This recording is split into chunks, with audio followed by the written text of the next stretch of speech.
So we'll do a quick review and then talk about the last decision-making construct for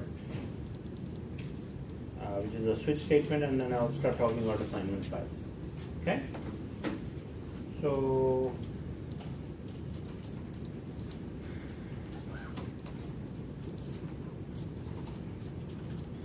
last time we had talked about decision-making constructs, and few things in that. We were looking at writing conditions with relational and logical operators.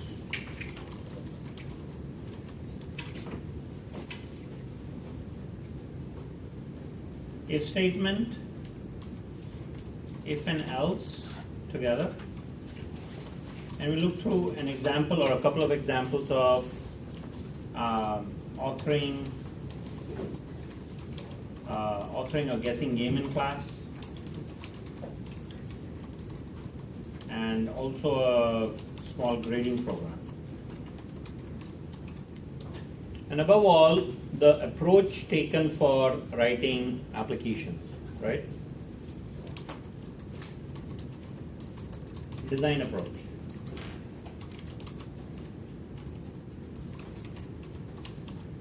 So that's what I'm going to be doing for the 5th assignment in class today. Okay? So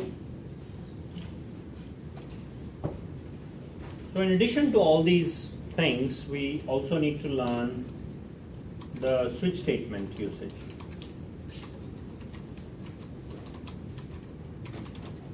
When you work with switch statement in Java, you have you start with the word switch and you end up writing a case expression. And then you have these curly braces, right? Case expression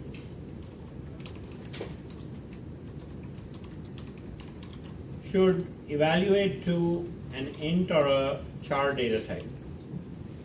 So when we have a case expression, when that expression is evaluated, the value should either be an integer or it should be a char, and no other data type. Can't be a float or a string or something else.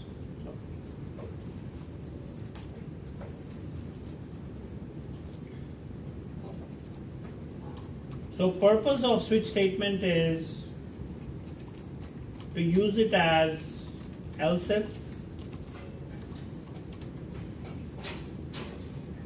So I'll use the same example that we had last time for the grading program, if you recall.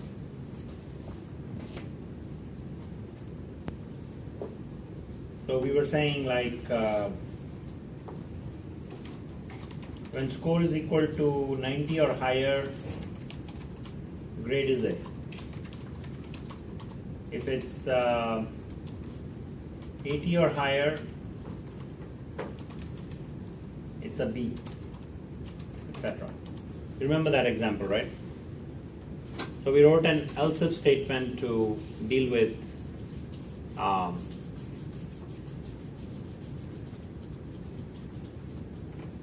computing the grade. So when you have a switch statement, the structure is kind of like this, switch with a case expression. So case expression can just be a variable name that's an int or a char data type. And then we start writing cases. And we say case 1, and we write a set of actions. So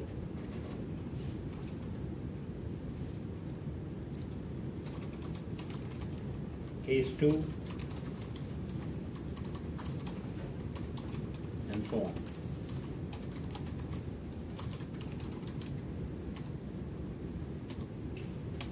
And I can also use the word break which basically means the control at that point will terminate out of the switch statement, and we'll end up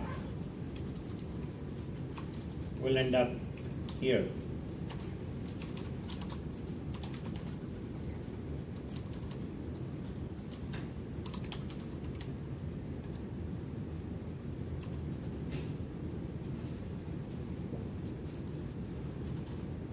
And we can also have something as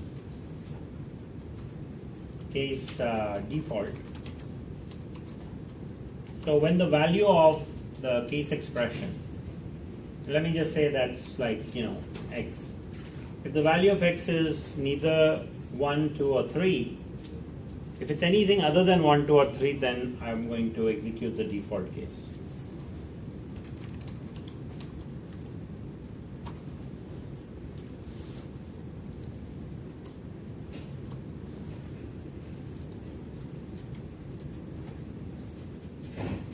So when x is 1, so this is how you read this code. When x is 1, you carry out action 1, action 2, and action 3.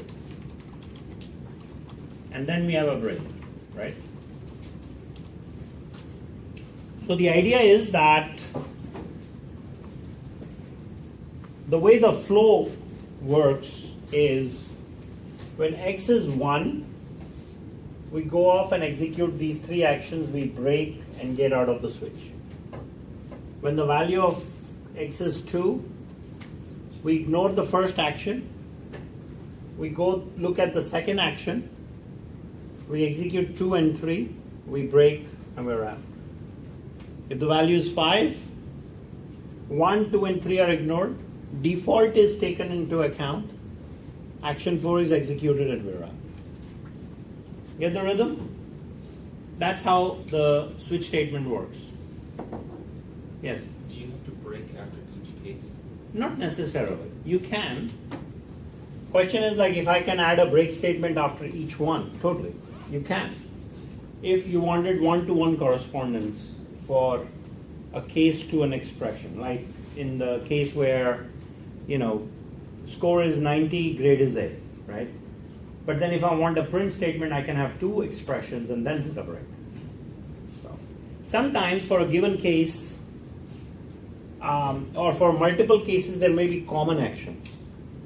So the idea is that you consider using grouping actions, so you don't end up repeating lines of code.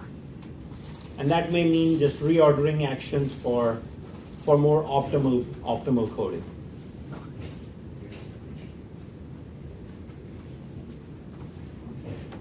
So what I just said, I want to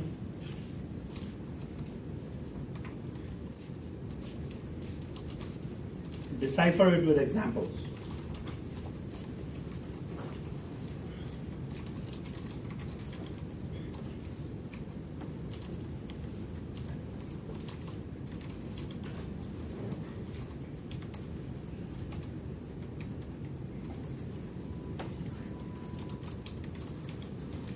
So does all of that make sense, people?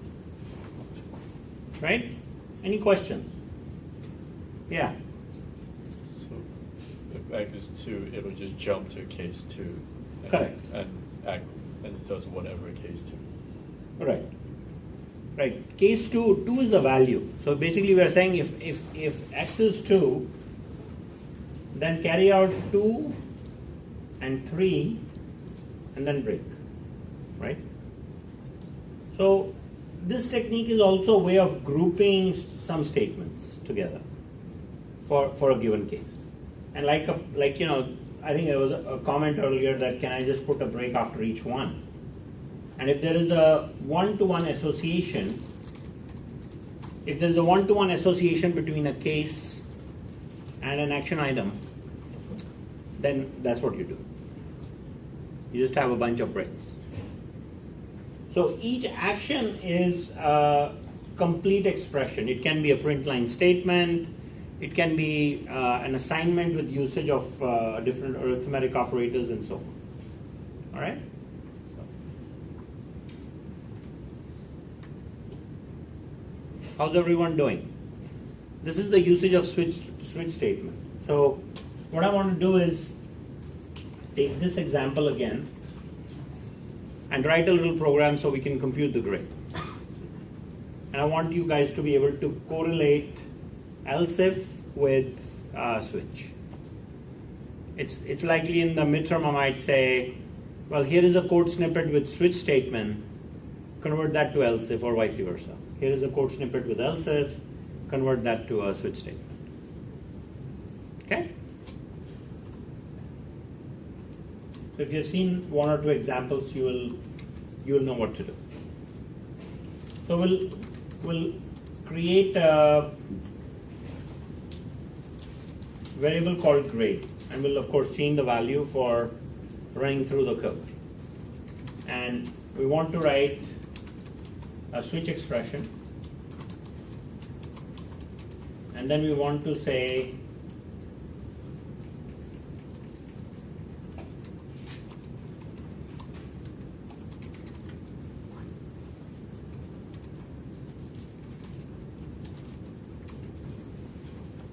does that work? Or is that a compiler error? Equal slash.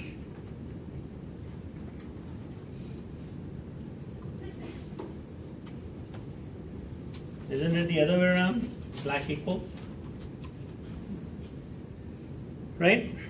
So we're talking about using an operator like that. So when we divide it by 10, we're basically getting what? A number between 0 to 9. So now, I'm sorry, 1 to 10, right? So we can say if we get 10 or we get 9, then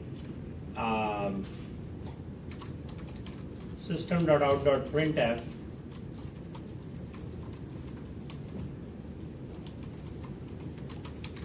grade is it. So that is to say, if grade is 90 or higher, because if it's 100, I still need to tackle it. So I say case 10, because 100 divided by 10 will be 10, so, you know. And then I can take a break here. Then we can say case 8, and what is that? B.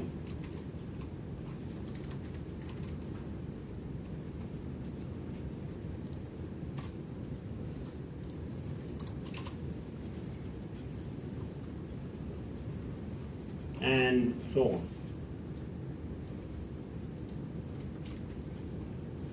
So what should be a C?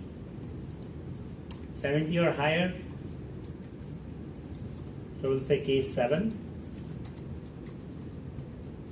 Grade is C. Case 6, grade is D. And anything below is an F. Oh, sorry. That will be case 6, right? So then we have to deal with case 5, case 4,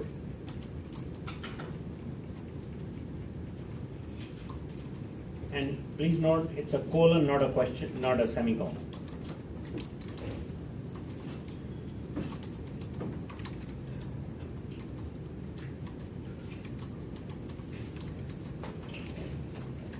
Do I need to deal with a 0 here, folks?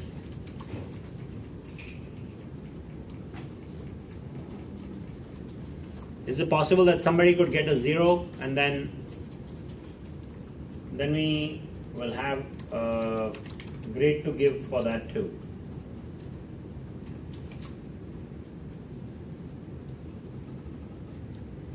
And we will say what? Grade is F. And I'll still have a default.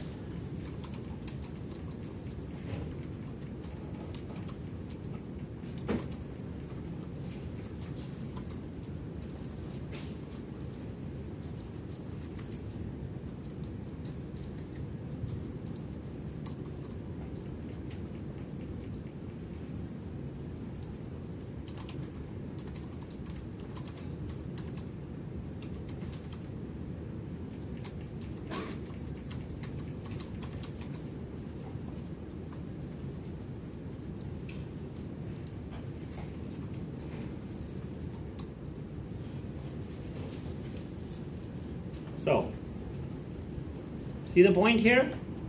So, what I would like to do is run this in Eclipse and see how it works.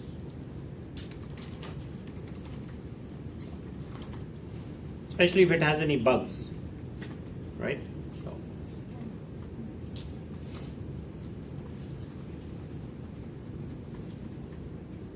just show up in a minute here.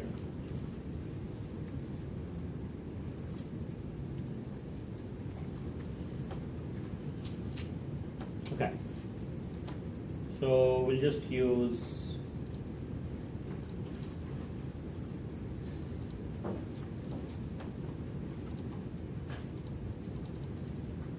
I guess this was the code we had. And so this time we're going to use this.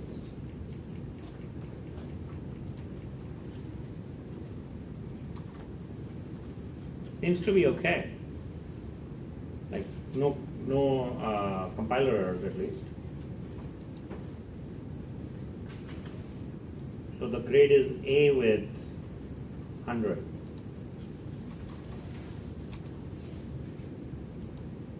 Grade is F. So whenever you end up writing code and using these different values, you are basically testing your code. You can see from the statement it's a very simple program, right? So testing is not really like a big deal with simple programs like this. But testing when you have a few hundred or thousands of lines becomes important because you are at that point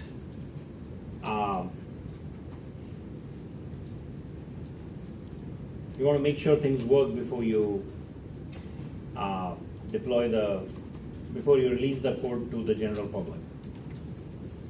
It's very much like Gmail is in beta or some of the software products are in beta for a while and they're just trying to make sure all the issues are hashed out before everyone starts using it. Okay? That is your switch statement. Questions on this that I can possibly address, or does it sound pretty easy?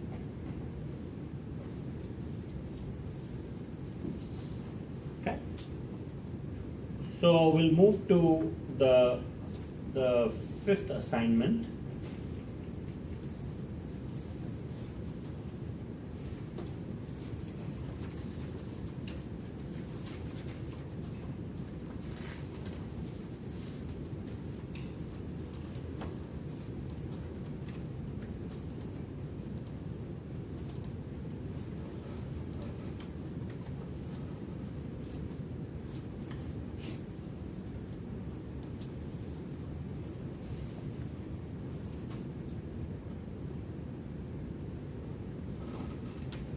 So here we have a question. When if statements are nested, do you understand what nesting if statements is? So I do something like this.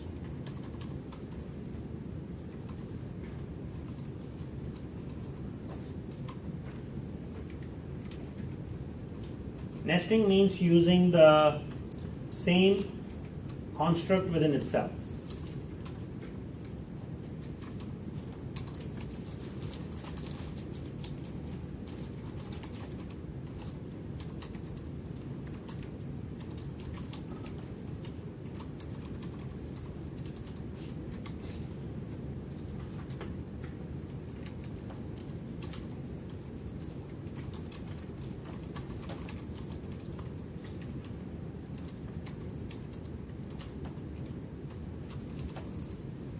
So take a look at this statement, which is apparently nested, and I'm going to initialize my values.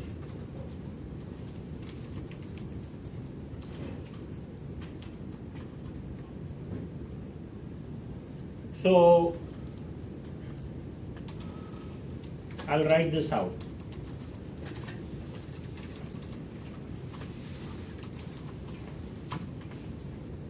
So what will print out after we execute this code?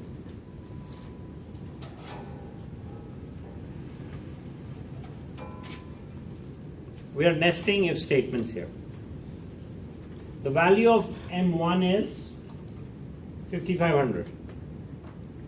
So if M1 is greater than 1000, meaning that condition is obviously true, then if C is greater than 100,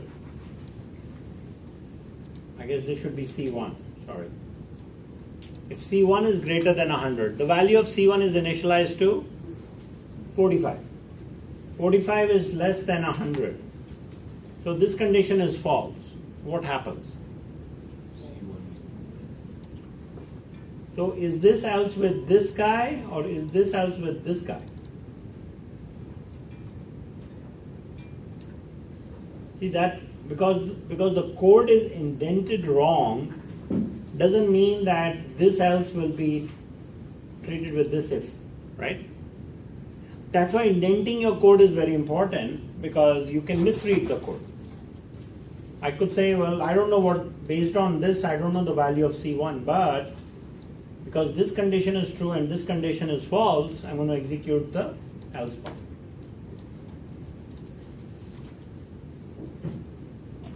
So this is how the code should be indented. And that is what we are asking you here. When the if statements are nested, the last else always gets associated with the nearest most if. So this guy is associated with this if, always. Doesn't matter if you indent it out or you indent it somewhere else, that doesn't matter. Okay? So the value that will print out is 95. Does everyone get that? Are you all with me? Or are you all somewhere else? Know this. So this is for you guys. Alright? So that's the first question.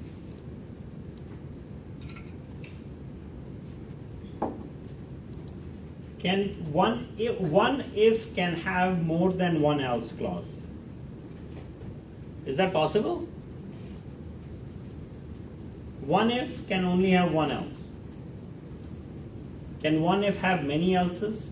No. Can a switch statement be replaced by an if statement? You saw an example in class a moment ago.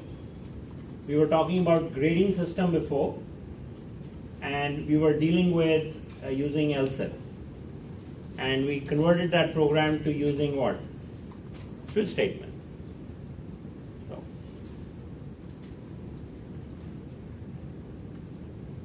a switch expression can be of any data type.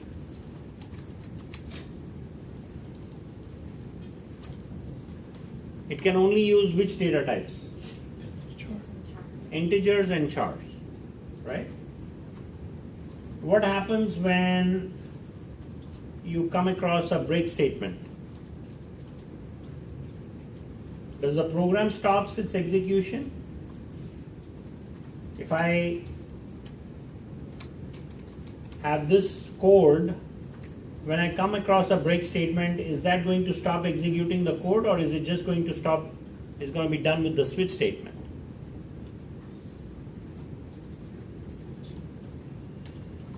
So to make that point, I could say a printf here and, doing more things. So if I execute this code, you can see, it prints that. So that suggests what? That it's done with the switch, but the program doesn't stop. Programs stop when it's the end of main.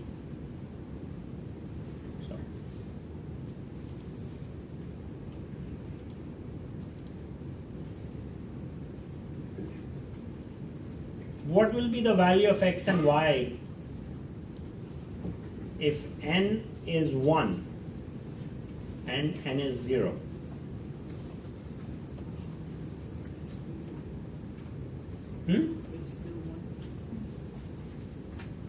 So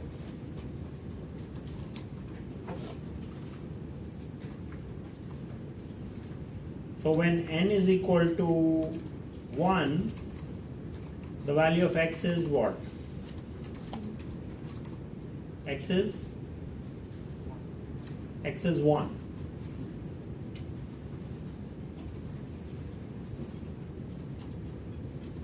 And y is what? And similarly, when this is a good practice for exam questions too. That's why I'm covering it in class. So if n is 1, x is 1, what is the value of x? 2. X is 2. And what is the value of y?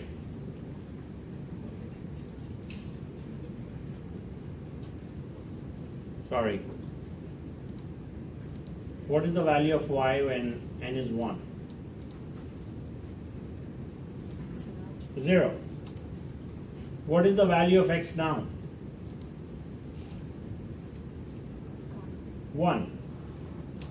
And value of y is 0. Is this statement dependent on the if at all?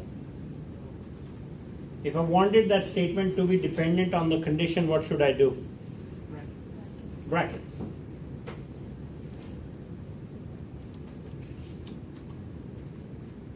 So here is some inappropriate indentation. You all know that, of course, right? Is that proper? Is this good? Is this code readable in your opinion? You like it? There is still an issue with it. This should be in the next line. So you have to go through stretches to make your code readable. All right? So let's look at this program. A bank charges a fee for $10 a month. That's a pretty good bank.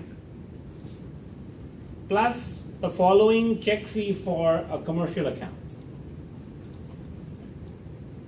10 cents for 20 checks, 8 for 20 to 39, and so on. You have to write a program that asks the user for a number of checks that are written per month, and then the program should calculate the total bank fee. So an example, there are a couple of examples provided here. An account with 35 checks will be charged 10 cents for the first 20, which is $2, and 8 cents for the remaining 15. So that'll be $3.20 for 35 checks. And an additional $20 or $10. I guess we just I ended up adding that as a 20. That should be 10. An additional $10 will apply as the base charge. So you'll end up paying what? $13.20. And that's what your program should print out. So I'm not giving you sample output here, sample input or sample output. So what is the design for this code?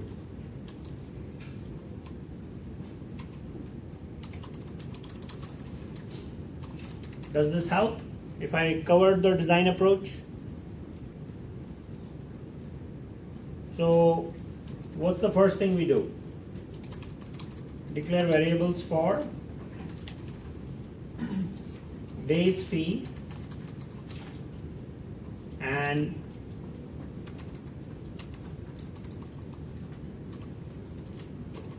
check fee and total fee.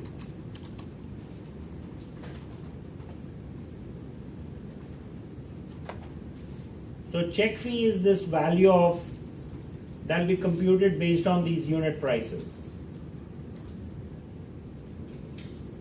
Right? So,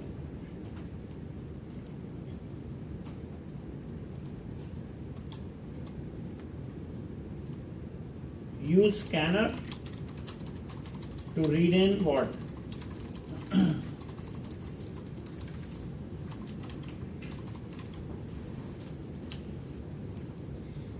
Number of checks written in a month.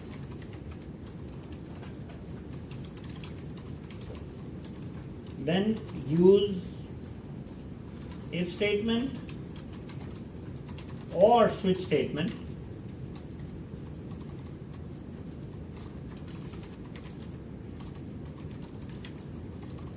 to figure out total check fee. Add check fee to base fee to compute total fee, and then print the results in a presentable format.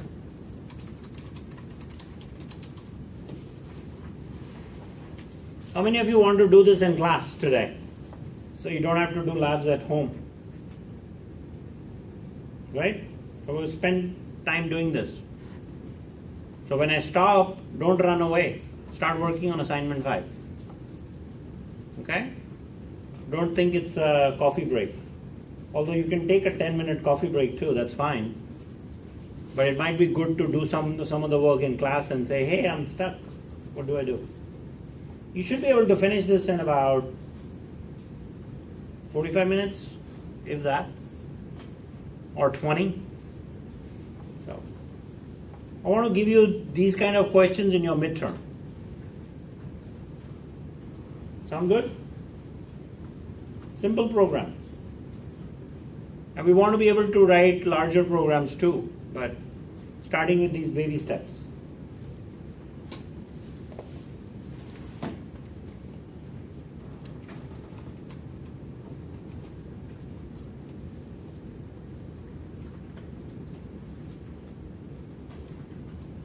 Here is another program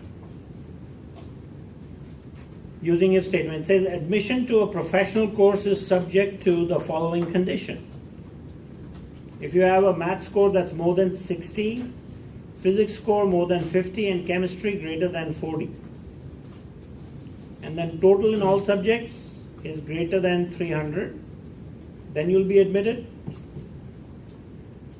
Or if the total in math and physics is more than 150, you'll be admitted.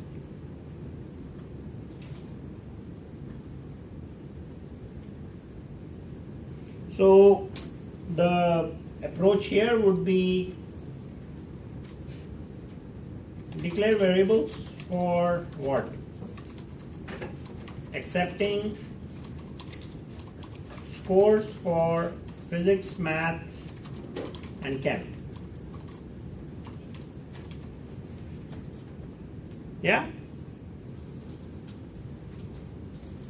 So then what do we say? Compute total score for 3 subjects and for 2 subjects. And 2 subjects are math and physics.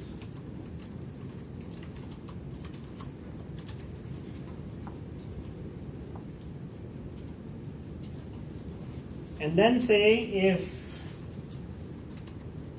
total for 3 is greater than, or sorry, I think rather than write that, we'll say use decision making to review total scores for 3 and 2 subjects and admit students, which is basically a printf for now. Print the results in a presentable format.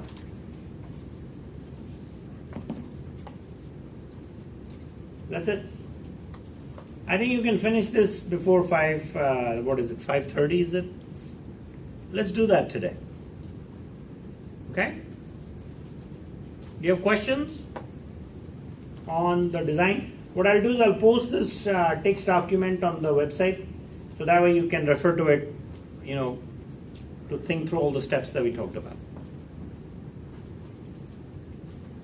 So the first 5 questions are answered. I covered the concepts. I think those concepts should now be super clear. So, all right, let's get to work. Let's write this code in class.